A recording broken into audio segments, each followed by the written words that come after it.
The move by some countries to impose moratoriums on the exportation of the COVID-19 vaccine now risks negating the gains made in the war against the global pandemic.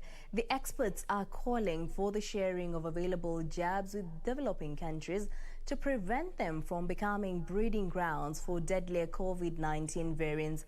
Africa has only received a mere of 0.3 of the over 1.3 billion vaccines administered globally. As developed nations continue to defend themselves against accusations that they are contributing immensely to the unjust distribution of COVID-19 vaccines, experts are calling for cool heads to prevail.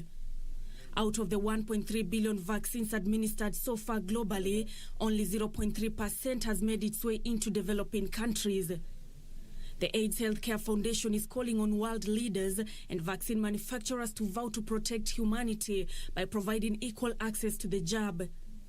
In Africa, for instance, less than 30 million doses have been received across 38 countries. In majority of countries, only 1/3 of frontline health workers have been vaccinated. We are aware there are different strains that have come from different regions in relation to this pandemic, and unless we get more people vaccinated, we run the risk of having to develop new vaccines to deal with the new strains.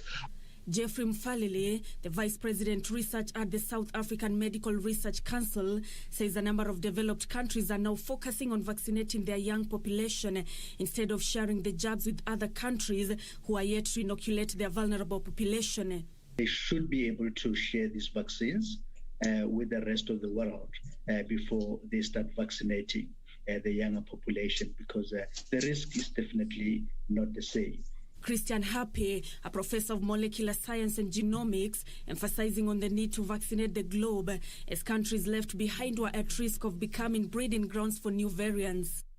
And as long as, 80% of the world is not vaccinated and vaccinated quickly, we may end up having a situation whereby all of the vaccines that are out there may not respond to certain variants that would appear in some areas because transmission is still ongoing. This coming as uncertainty continues to hang above the supply of vaccines after the Serum Institute of India issued a statement saying that export of the jab to other countries might resume by the end of this year. The institute, which is the biggest manufacturer of vaccines, says it will continue focusing on India. Meanwhile, health authorities in Malawi have incinerated 19,610 expired doses of the AstraZeneca coronavirus vaccine. Malawi is the first African country to do so publicly. The World Health Organization had initially urged countries not to destroy expired doses, but has since changed its advice.